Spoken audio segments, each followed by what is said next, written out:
we sort of call it an analog electric experience, which almost feels oxymoronic, but we want you to unplug when you're riding your motorcycle and just enjoy your surroundings, take it out on a road that you know like the back of your hand when it's nice and quiet, in the evening or in the early morning, and free your mind of conflict, whatever you've got going on in your life, and it's just you and your machine and the environment, and you're enjoying what's around. Welcome to the Janus Motorcycles podcast. Our kind of motorcycling is different from what you see from big brands and big bikes. We manufacture classic, simple, small displacement motorcycles because that's what we like to ride. And we're not alone. On this podcast, we talk with some of the smartest and most interesting people we know in motorcycling, design, and manufacturing. We're glad you're here. Jordan Cornille is a founder, automotive designer, and strategist at Curtis Motorcycles. He founded the new Curtis electric motorcycle brand with Confederate Motorcycles founder and owner Matt Chambers in 2016, and has played a number of roles at the company, including designer, strategist, as well as working on portfolio design and brand strategy. His interest in design came from an image of a Confederate Wraith, the iconic V-twin from the predecessor brand to Curtis. That picture, according to Jordan, was a catalyst for his decision to pursue a degree in automotive design at the College of Creative Studies in Detroit. We got to meet Jordan when he interned with us at Janus over the summer before his senior year. As an intern at Janus, Jordan worked on concept renderings for the Phoenix model, as well as many component renderings. I will let Jordan tell the story, but following graduation, Jordan was hired by Confederate Motorcycles founder Matt Chambers to help launch their electric rebrand as Curtis Motorcycles and design the first Curtis electric concept bike, the award-winning Zeus. Welcome to the podcast, Jordan. I'm really looking forward to this conversation. Hey, Richard, it's good to see you. It's good to talk to you. It's been a few years. It's been a few years, hasn't it? Yeah. So tell me, what have you been up to? Well, we've been plugging away at Curtis. We're working on our debut model, the One. We've been working on it for a few years. Kind of the lead visionary behind it is JT Nesbitt, actually, who was the designer of the Wraith that you mentioned that got me into this field in the first place. So it's really cool. I'm kind of working with one of my design heroes. So it's been a pinch me moment sort of for the last few years, but really exciting. JT's a brilliant design engineer, and he's created a bunch of innovations on the bike, and now we're getting ready for production. We're getting close, so it's been really fun. That sounds amazing. Sounds like a dream. It is a dream for sure. Yeah, and JT, I have a weird story. I've never met him. Just heard and visited when you all were at the Birmingham plant. Visited with you there, but I have a buddy who I ride with. If you've seen any of the Janus videos, long distance ridings, a lot of the longer videos, I ride with a guy who lived in New Orleans for a number of years, and he had an old, I'm gonna forget what, it's an old Suzuki VX800 maybe, but he had some carb issues, and there was a guy working at a bar. Somebody's like, "Oh, JT, ask him, he'll help you," and he talked him through what he needed to do and got him on the road. And afterwards, it was just really funny to make that connection. So there are a lot of motorcycles around New Orleans that have been assisted by JT for sure. That's so cool. So let's just skip around a little bit, but this is a question I've meant to ask you even back many years ago when you were interning with us. Tell us about the CCS, or the College of Creative Studies in Detroit. I want to know more about that. It's a fairly small private school. I want to say there are about 1,200 students total. So 300-400 student class sizes. I was in the transportation and automotive design program, which is sort of a more specified industrial design. The school is actually headquartered in GM's old headquarters in Midtown Detroit. So there's a lot of history. The transportation design program is on the top 2 floors of the building, which is where, Harley Earl and those guys had their design studios and their design review sessions. So a lot of storied history. The class sizes were pretty small. I believe I graduated with 20, 25 other students, something like that. And majority of them ended up becoming automotive designers at GM, Ford. Now a lot of these startups, Rivian, Lucid, a lot of my Now is that college something that's part of a brand or is affiliated with any brands? No, it's an independent college. It's not affiliated with any larger universities or anything like that. It does get a lot of support funding from specifically the big three right there in Detroit, and different brands will come in and sponsor semester-long studio sessions for students. So I had a Harley Davidson sponsored studio. I believe that was right before I came and started working with you guys, and one with Mercedes Benz. So a lot of collaborative partnerships from companies all over the globe, really. That's really neat. Yeah, you get as a student there, you get a lot of real world exposure, even without your summer internships. Just in the classroom, you've got professional car designers and motorcycle designers, product designers coming in every week and reviewing your work and giving you tips and stuff. So you get a lot of experience for sure. You've said I found in an interview you said that you had seen an image of a wraith, and for anybody who's not familiar with the wraith, it is just a beast. I mean, all these lines, and it's a really amazing looking motorcycle, really iconic. I used to have a poster. I still somewhere do a poster of the wraith that I really like.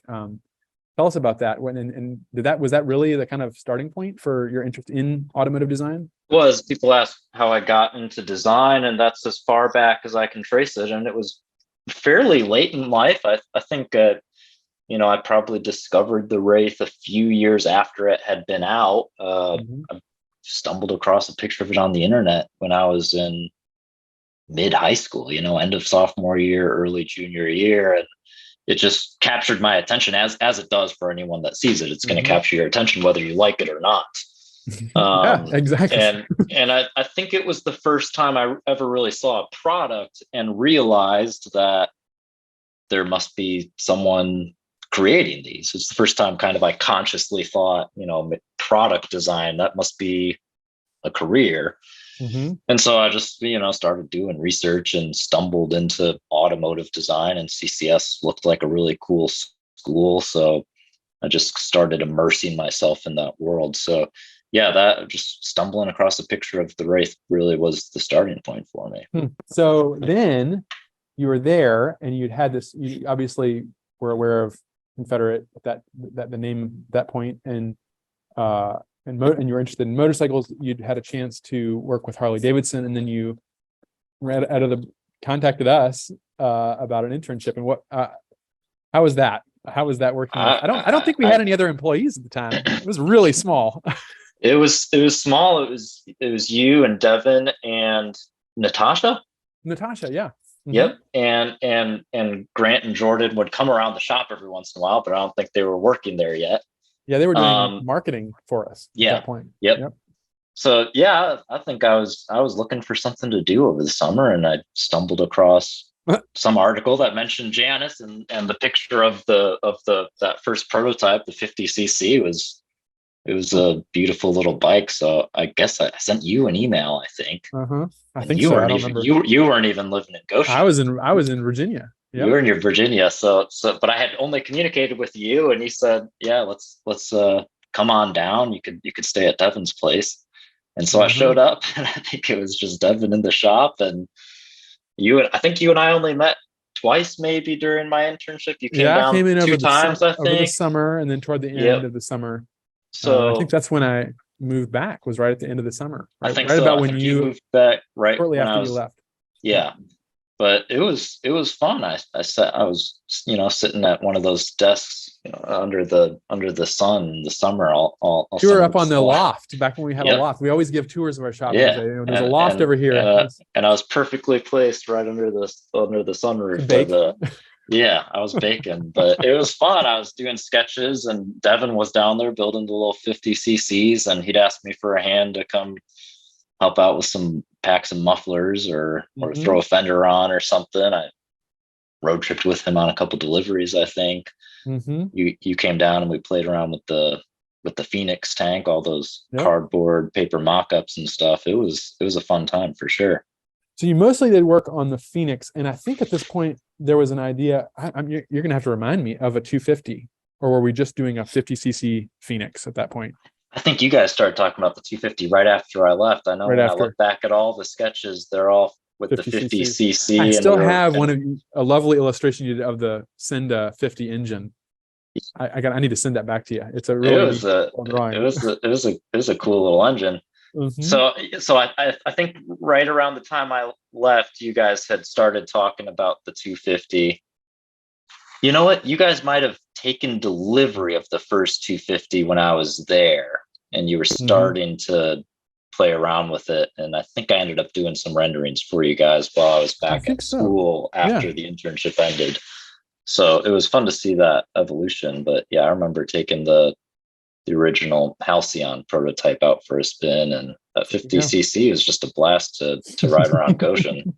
And then I'm going to really be poking at old things in your history here. You mentioned, and I remember this from when we spoke, you did some art history, in overseas. Was that just a summer program, or what was that? Yeah, it was a summer program in Florence.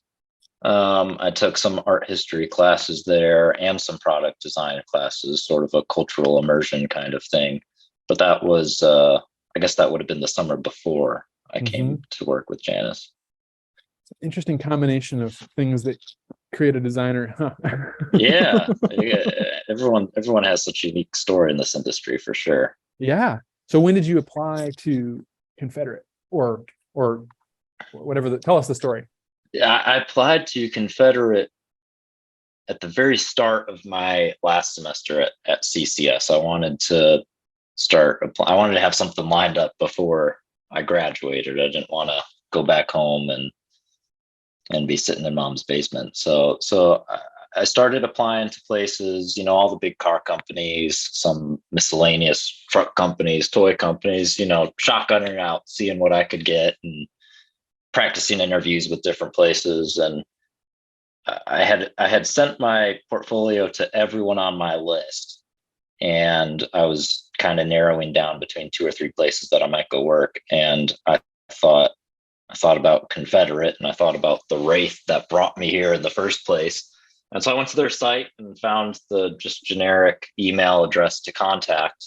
I had never really thought about contacting them, because sending a portfolio to Confederate motorcycles would have been like sending it to Lamborghini or Ferrari. You just assume nothing's going to happen, right? Yep. So I sent my portfolio in, and 28 minutes later, Matt gave me a ring, and I missed the call.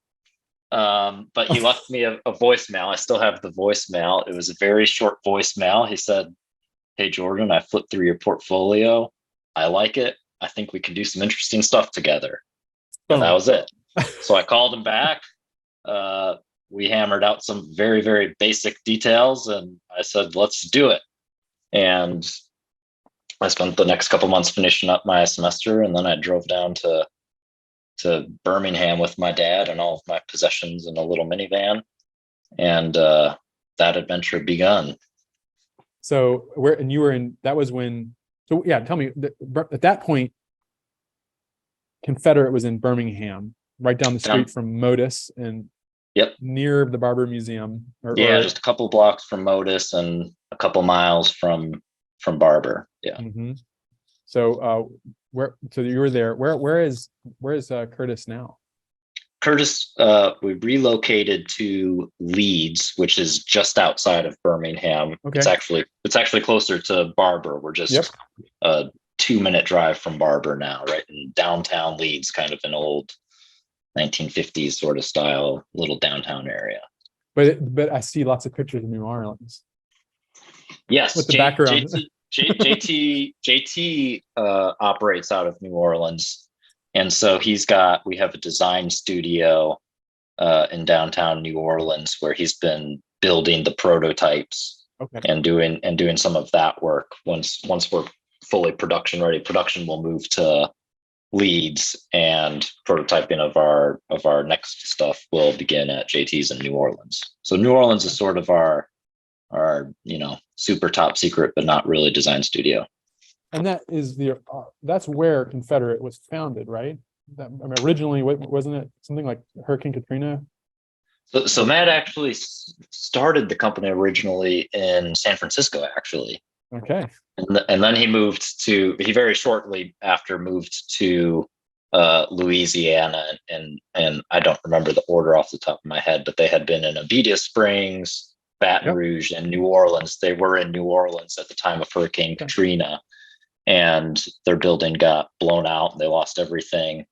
And so Matt had to decide where to relocate to, and he actually chose Birmingham because of the Barber Museum. Yeah.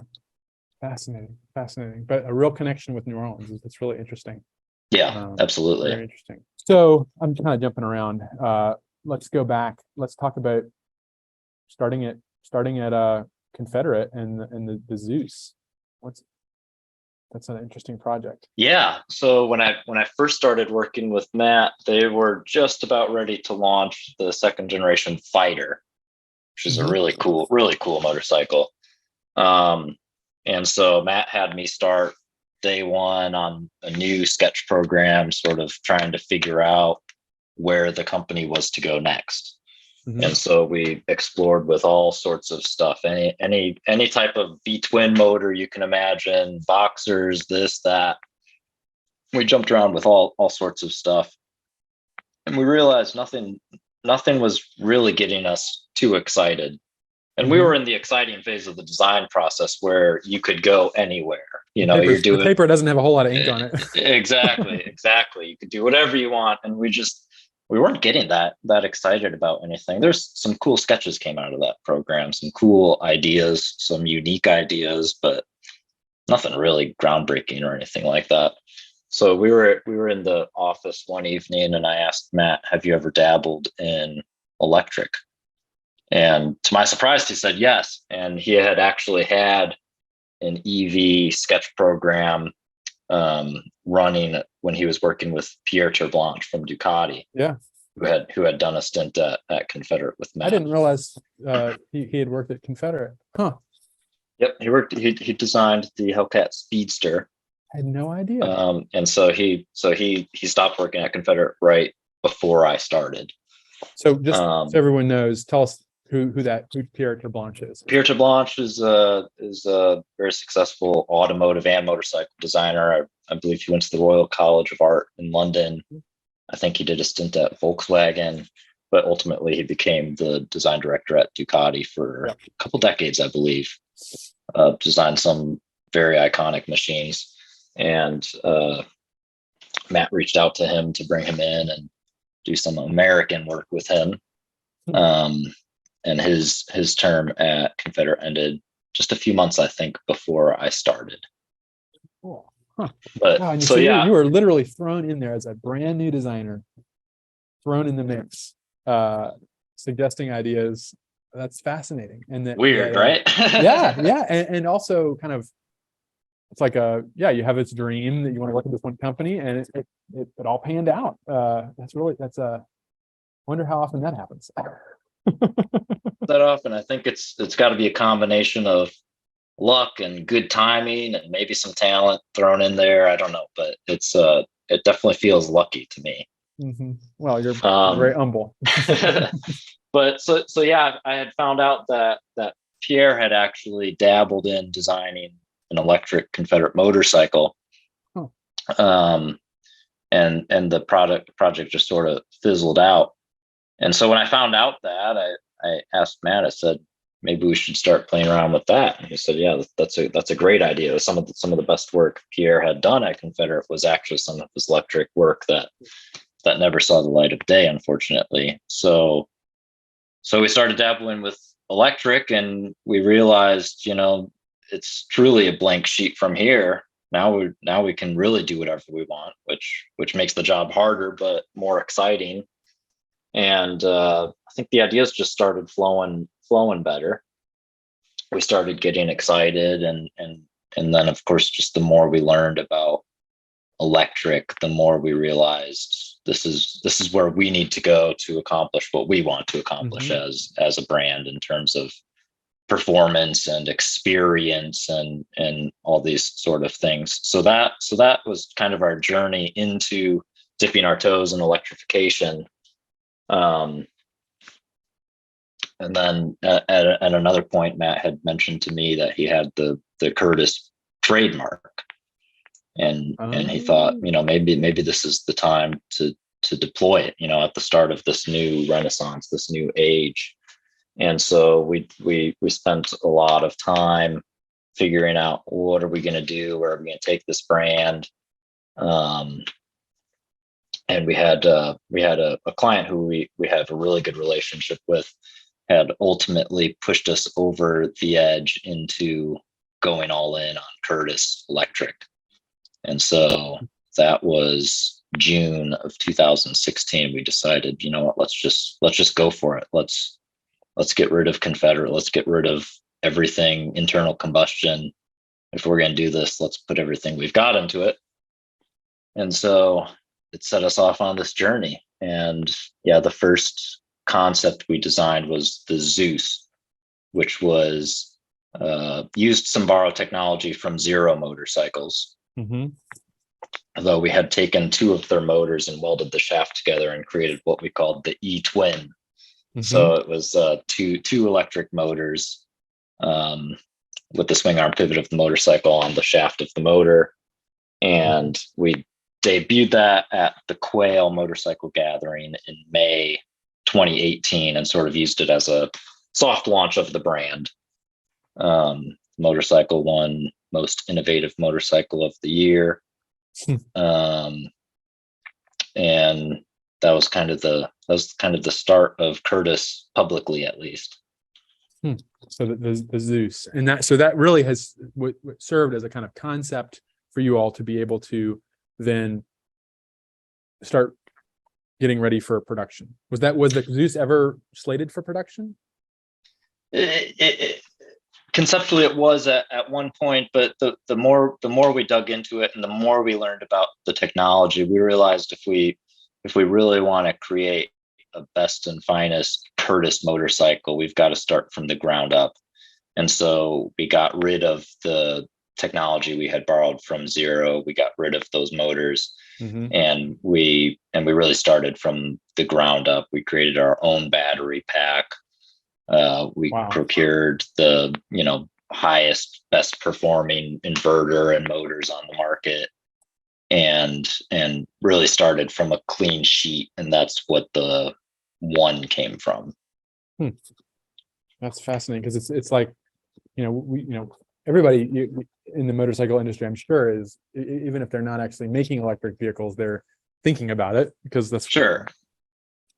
You can't. Everyone's screaming it. So it's something you can't ignore at some point. But then there are these brands like Zero or Lightning or some of the now defunct ones that have employees and other companies, that they've got a lot of experience. And so taking on a project like developing a full, motor, battery pack, controller, all that stuff, that's a big challenge. And you're kind of you're playing catch up from day one.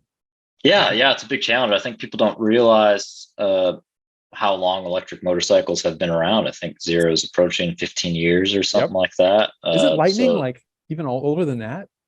Or one of those, maybe it was like the one, I can't pronounce the name, Moto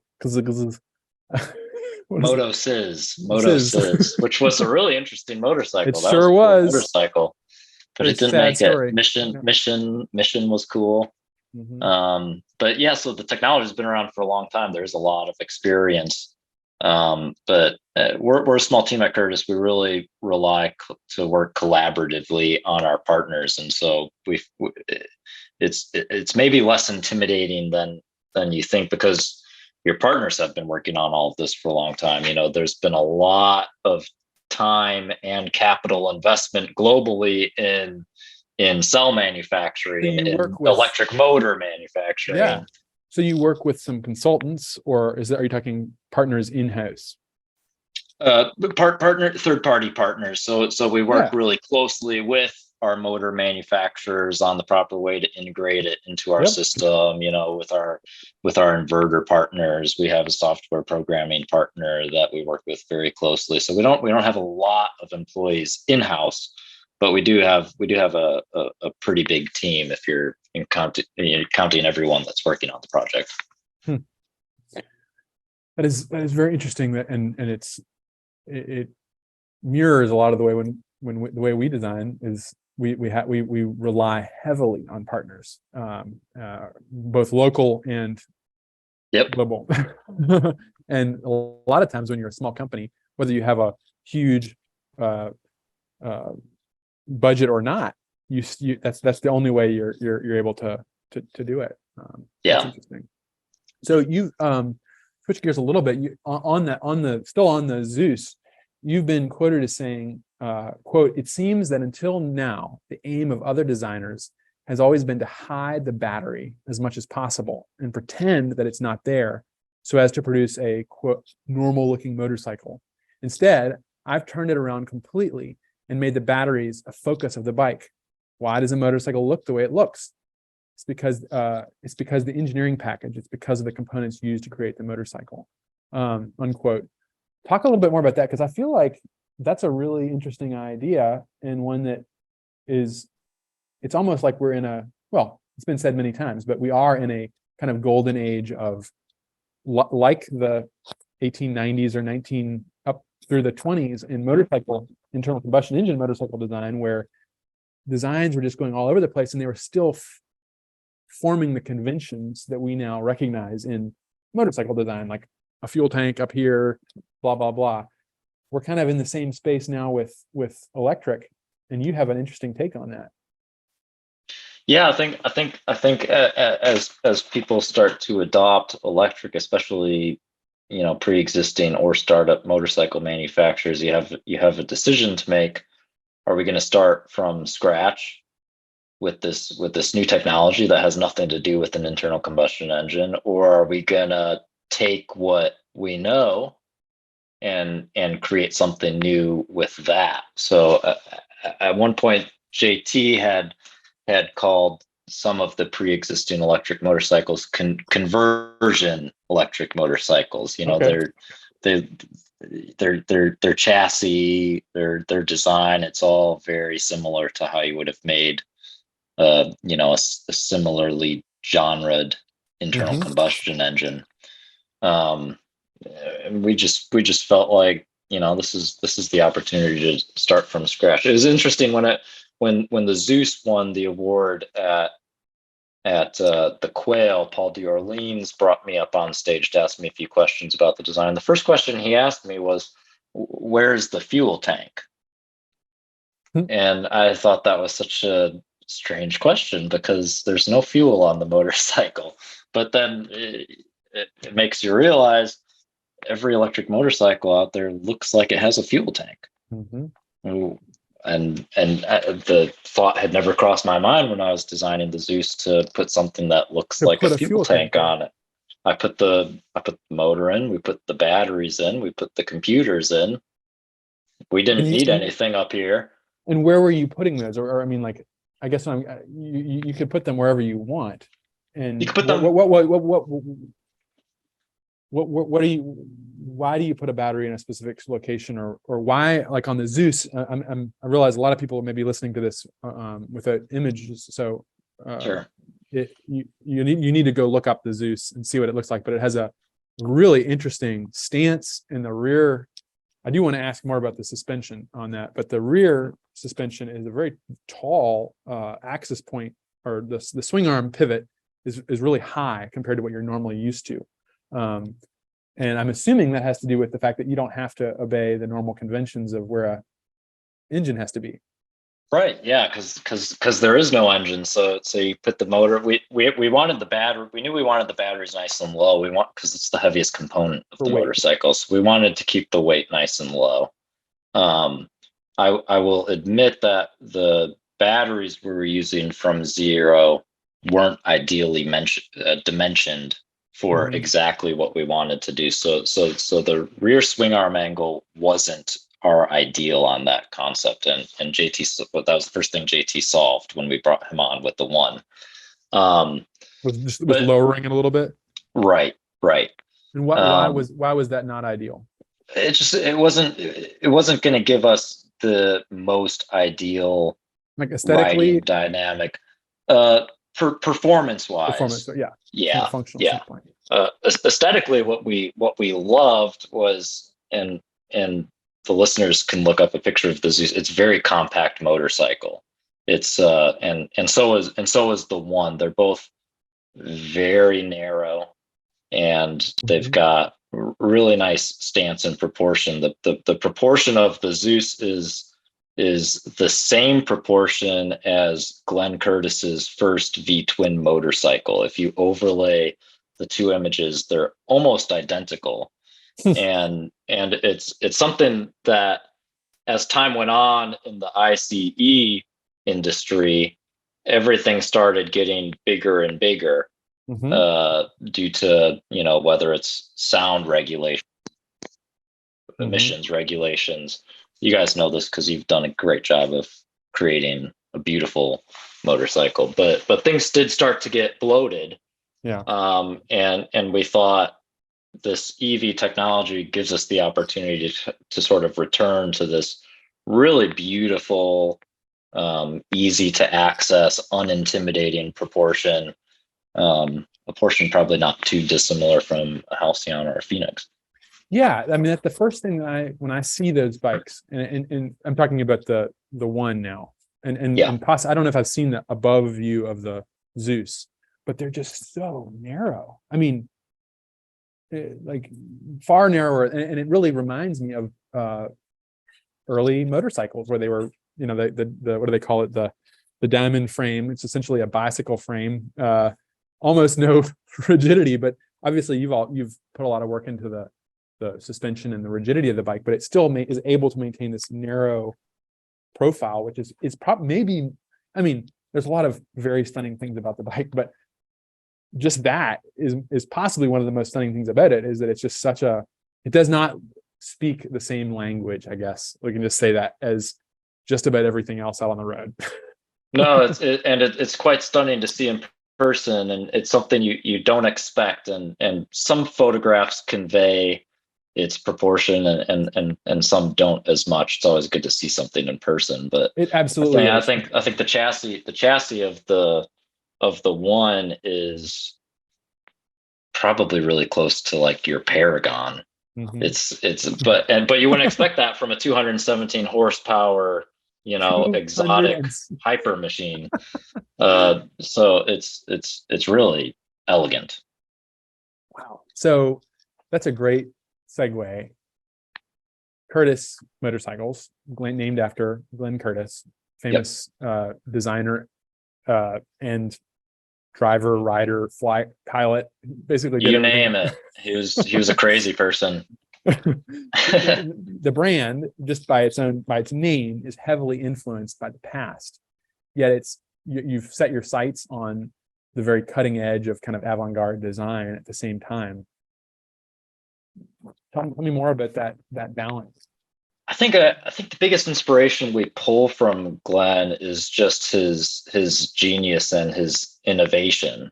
He created the American V-twin motorcycle in 1902. Before Harley existed. He was flying planes shortly after that. He was the first person to land a plane on a ship, so he invented naval aviation. He probably won World War I. We still use a lot of his technology in the air today. Ailerons on planes were invented by him. So he was just a genius innovator. And a question we always asked ourselves was, imagine if Glenn hadn't left motorcycling around 1912 and focused full time on aviation. Where would he have taken the motorcycle industry? How much further ahead would it have been? I think there was this period of stagnation after Glenn left the motorcycle industry. I think we would have seen rear suspension on a motorcycle decades earlier. So we always wondered what would have happened if Glenn stayed in motorcycling, and that's sort of the inspiration for us as we delve into electrification and start this new journey. So really it's about thinking differently and not following the crowd. Obviously that guy was not following anybody because nobody had done what he'd done before, and was pushing the boundaries. That's really interesting. I've done that with other projects where you kind of imagine what would have happened if alternate histories.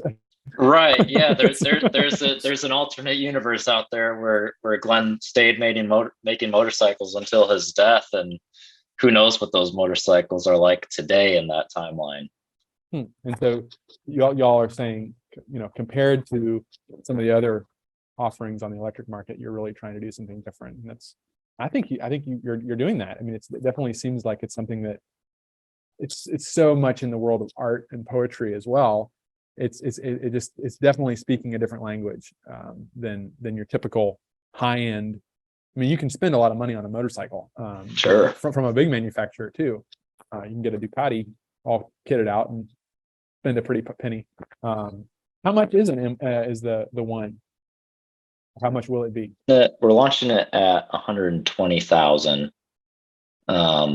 It's sort of subnamed the work of art edition. So super personalized experience. Customer will work with JT and I and Matt to create it just how they want it. JT took a lot of consideration in the design to being able to personalize materials, colors, finishes, etc.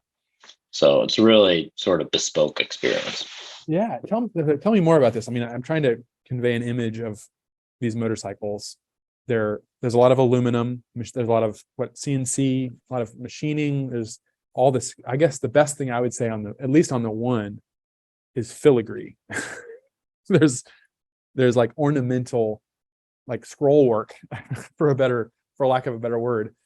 Tell us more about it's something, and the credit for all that goes to JT. JT's a real details guy, and every component you touch and feel and interact with, JT takes really great consideration with that stuff. I mean, this is when you see the motorcycle in person, it's Rolls-Royce quality, the fit and finish and the part lines, everything is just beautiful. But yeah, predominantly CNC, billet aluminum, some carbon fiber.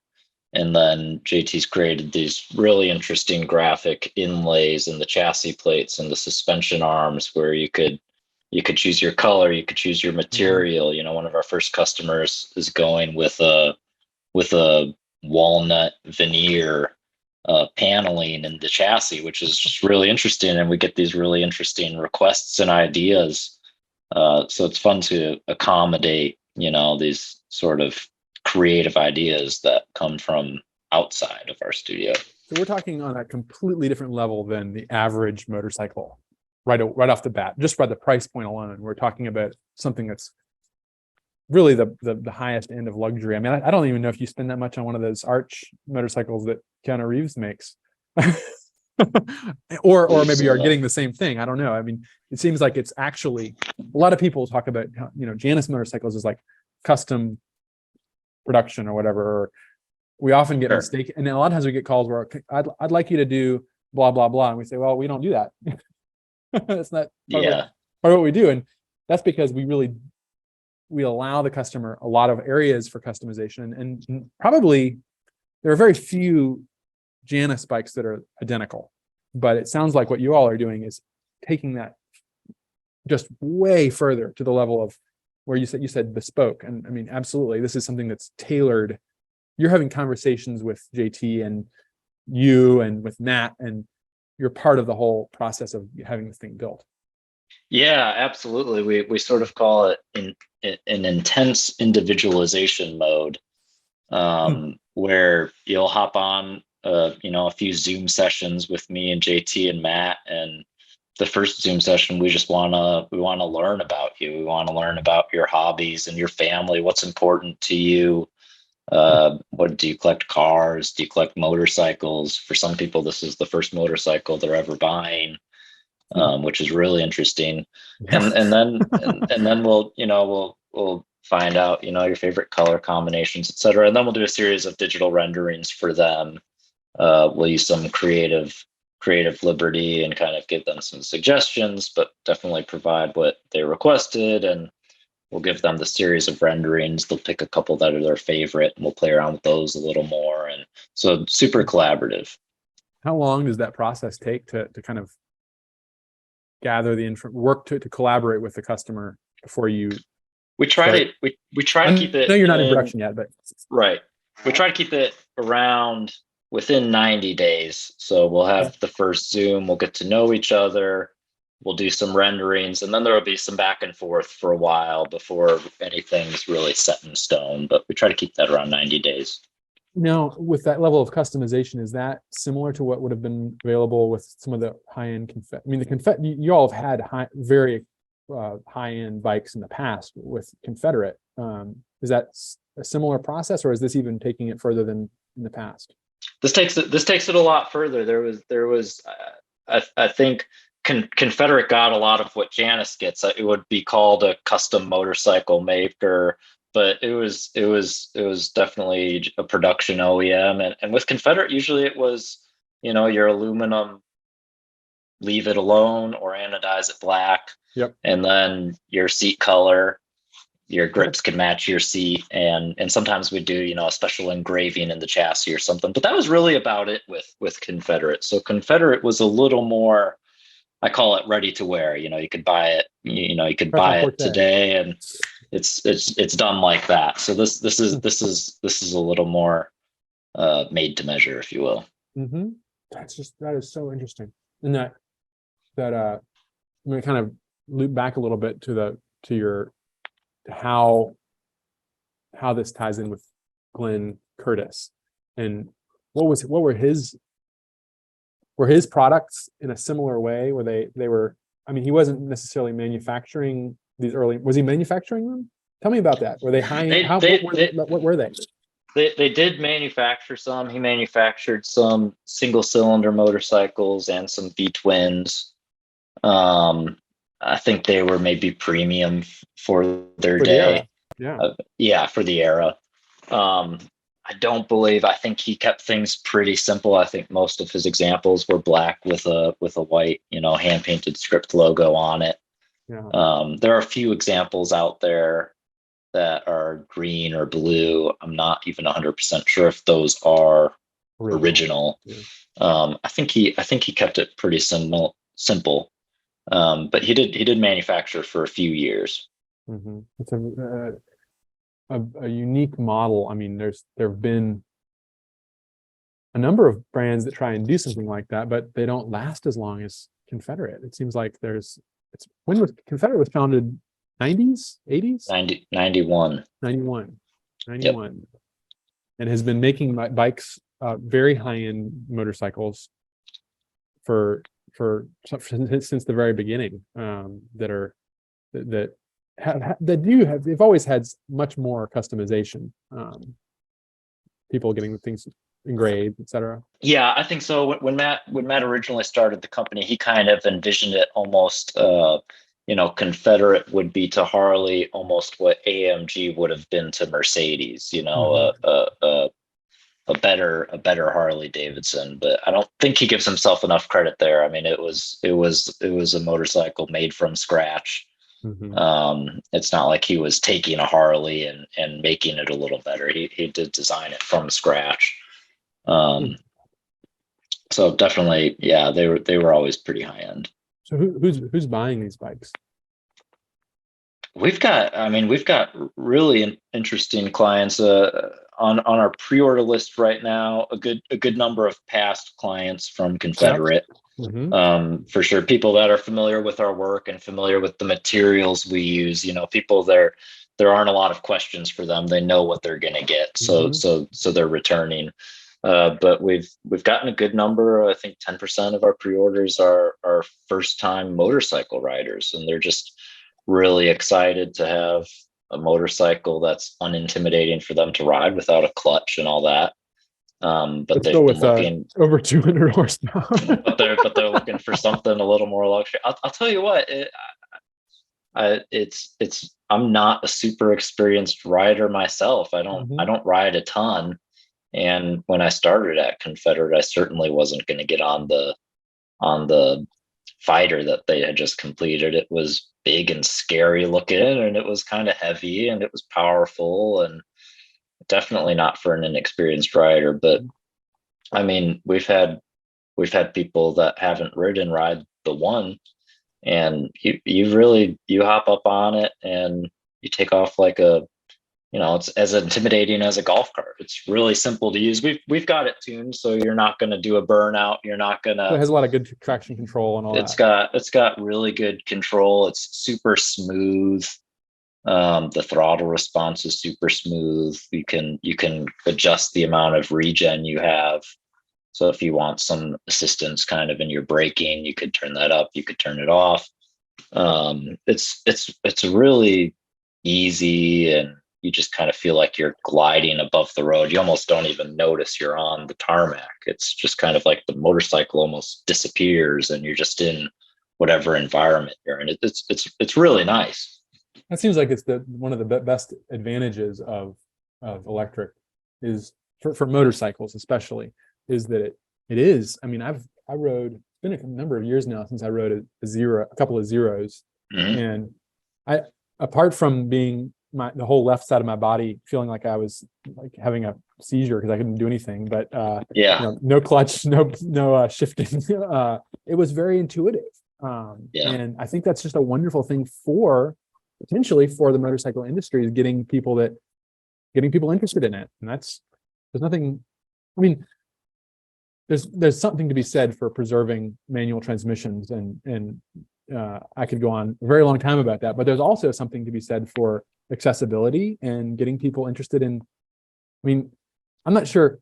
I've said that traction control on a normal motorcycle is, or let's say ABS, is a wonderful feature, but it is not essential to the activity of riding a motorcycle. I like ABS. It's a good thing, but it's not essential. And maybe the same thing is true in that sense that shifting gears is not essential to riding a motorcycle either. No, it's not. I think the industry as a whole has a big opportunity to grow as a whole. I think the industry can attract a lot of new riders. I think we already are on our end. I'm sure Zero has sold motorcycles to people that have never ridden before. So it's definitely a big opportunity for the industry.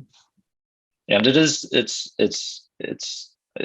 it's a different experience. It's quiet. And the first ride I took on the one was up that really pretty drive leading up to the Barber Museum.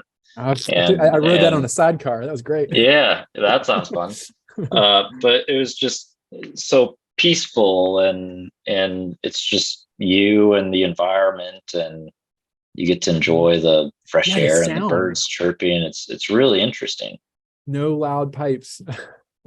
No, some a little bit of tire noise, and maybe a little bit of sound from the belt, but nothing that drowns out the environment around you. So it's just a different experience. It's really cool.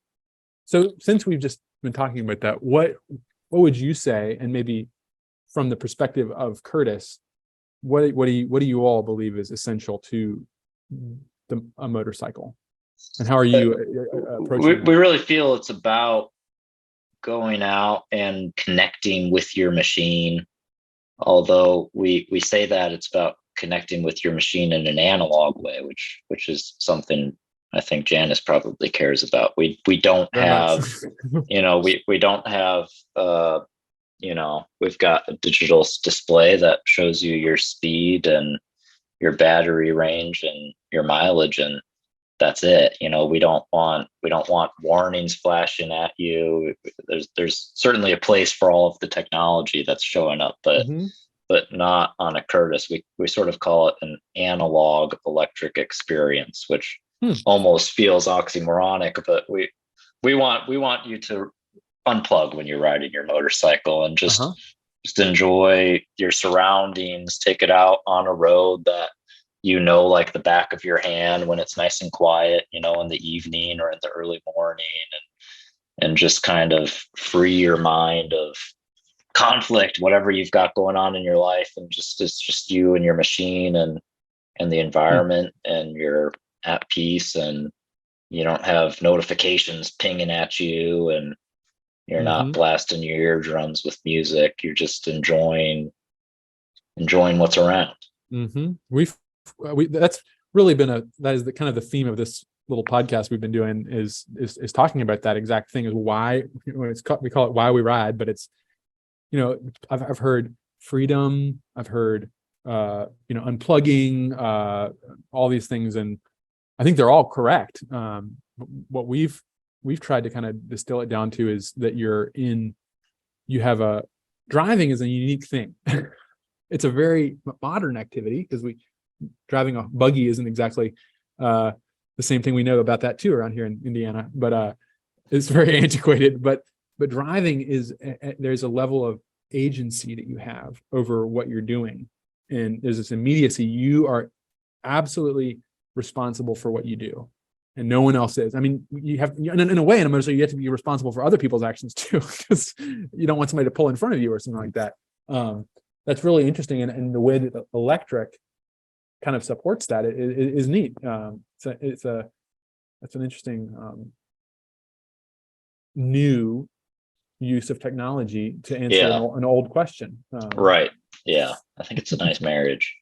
So our bikes often get called retro, and I've been thinking a lot about that word, trying to poke at it with everybody I talk to, and I'm curious, do you all ever encounter that term? And if you do, because you are based in an understanding of history you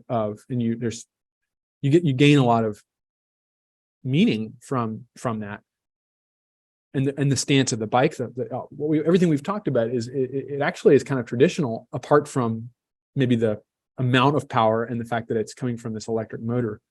Sure. What are your thoughts on the idea? What is retro? It's an interesting question, and I don't think we honestly get retro a ton. You don't get that. Maybe we get vintage sometimes, and you could probably consider them synonyms in a way. Yeah. Because when I see the one, and even the Zeus to maybe a little bit lesser extent, the one really does capture this. It looks Art Deco to me. Very. It's kind of like the style around the time when motorcycles and cars didn't become electric. Does that make sense? Speaking of alternate realities. Yeah. And it's interesting that you don't get get labeled as retro like we do. And I'm not saying it's a bad thing. I understand what people mean by that word. But it actually means, going backwards. Turning right to like, and typically we don't think that is necessarily a good thing, but I certainly disagree. I think it's a wonderful thing, and it's illustrated with the work you all do, and I trust with the work that we do as well. And I'm interested to kind of keep poking at it, because you have retro, probably cars, or there's lots of the new Bronco, for example, or something like that, is like essentially a recreation of the original Bronco, but with all new modern components. Sure, yeah, it's kind of like don't fix what isn't broken, right? I mean, we looked back at Glenn's earliest motorcycles, and what was great about them was sort of their scale and their proportion, and we certainly weren't able to achieve that with the 2-liter V-twin that we're using at the end of the fighter days. But when we brought in the electric technology, we were able to sort of reestablish what we think is a beautiful 2-wheeled device, but with obviously the most modern, future-proof, best and finest technology applied to something that we had lost over time. So Right. so revisiting what we didn't want to lose, but we did lose due to so many different things, technological evolution, regulations, you name it. Fashion So trends, whatever. absolutely. So yeah, there's definitely room to return to what was right. Yeah, that I think that you're absolutely getting at what my issue with the term retro is that it often it seems like, oh, you're just going back and copying something that was nice and that it's appealing to you, not based on good design or because it fits the function, but because of maybe nostalgia or some other, like, well, I've always wanted to have a Bronco, but I can't afford one now, and I don't want to work on a carburetor. That story. Exactly. Yeah.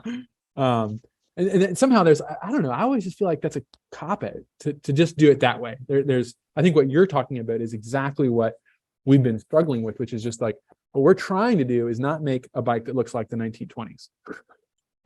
Right. Why would we do that?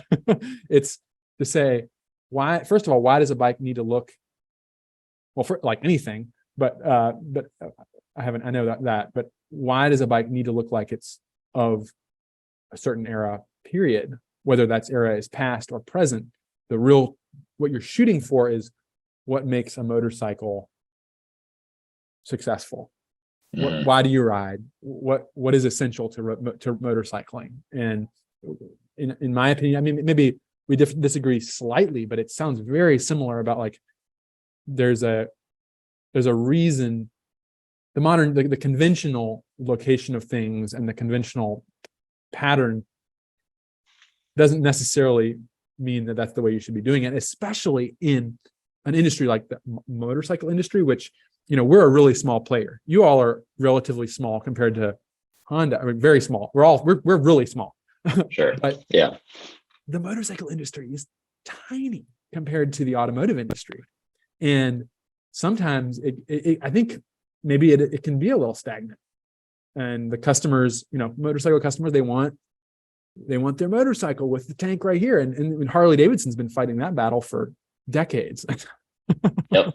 Yeah. It's interesting. Yeah. Matt often reminds me that he feels like the motorcycle industry is typically 20 years behind the automotive industry. I'd agree with that. And it could be a number of so many things, very conservative audience base, whatever it is, but definitely progressives at a much slower pace than the automotive industry. I just don't think they have the funding. I mean, like, it's just not as big of a thing like the automotive where they can push things so much further, but right.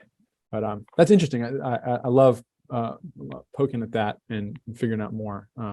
Let's talk about design a little bit. We've talked about designers and your education. Let's say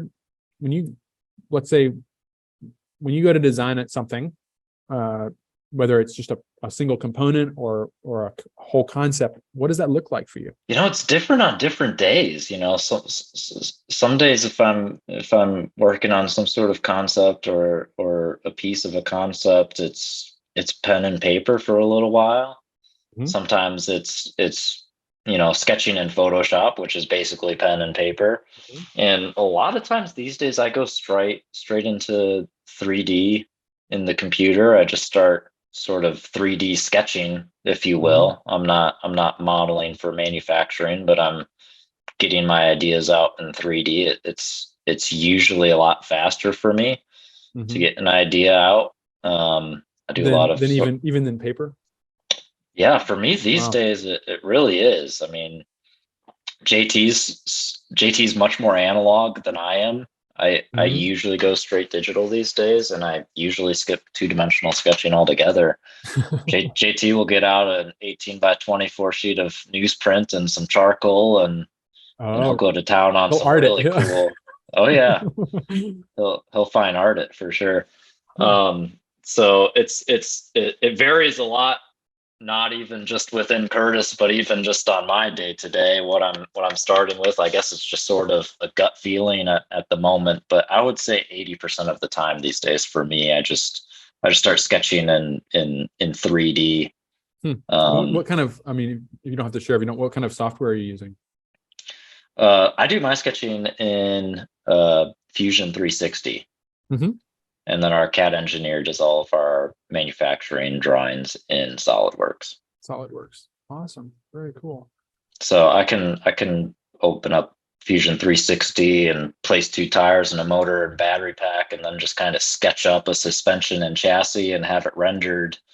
I could render up a concept within a week, and if it's something worth exploring, great. If it wasn't, then it wasn't a lot of wasted time, but you were able to, kind of get a fully fleshed out concept up in no time.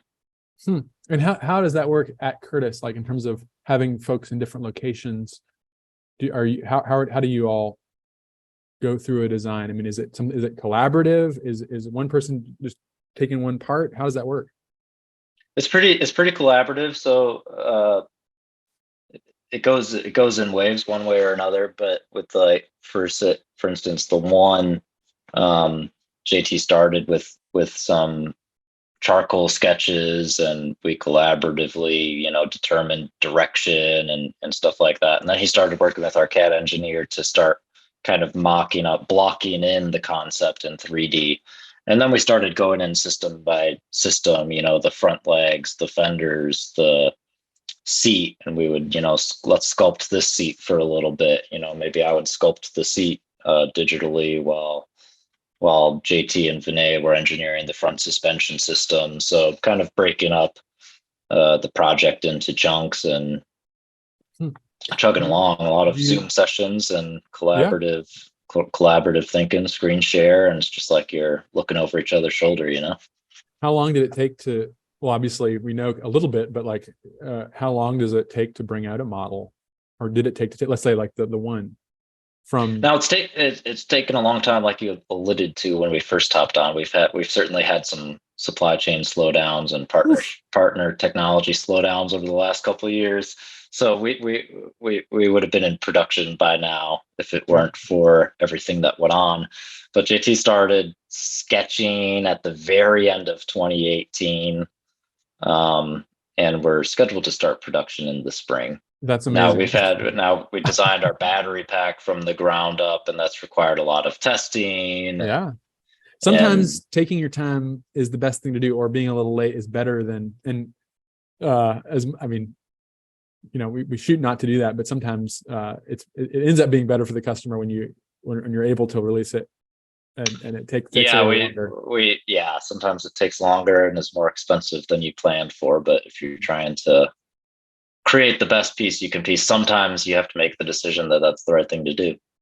That is just so interesting. And I'd love to go and come down and visit more and see how things are going. If we go down to Barber again, do you go to the Barber Festival? I was down there this past year. It's always fun going to the festival for sure.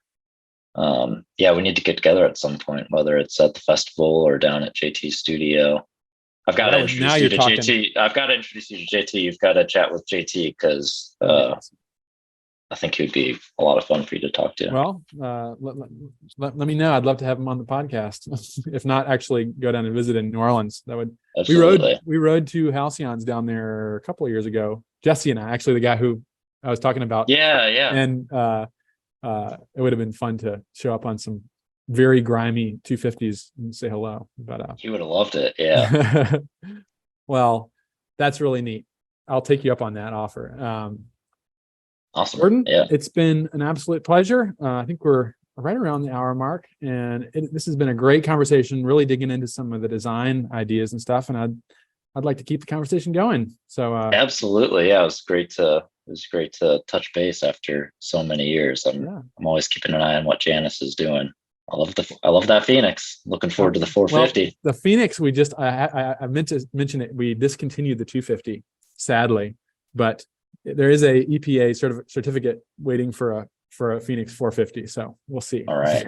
Awesome. Keep me posted on that. Will do. Well, congrats on everything you've been doing. All the work just looks amazing. I likewise follow along and love seeing the images. So if anyone would like to know more, what's the CurtisMotorcycles.com? CurtisMotorcycles.com. Ride Curtis on Instagram. Yep. Check them out. They are absolutely stunning works. Works of just high art, and they're certainly neat to dream about, even if you can't afford one. So I dream about them.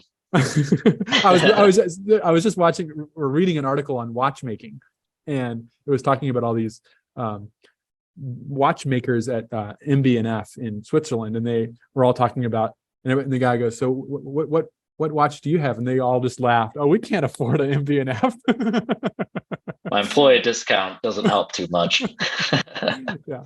Well, Jordan, thank you so much, and we'll talk soon. Absolutely. Thanks, Richard. This was fun. All right. Bye-bye. Bye.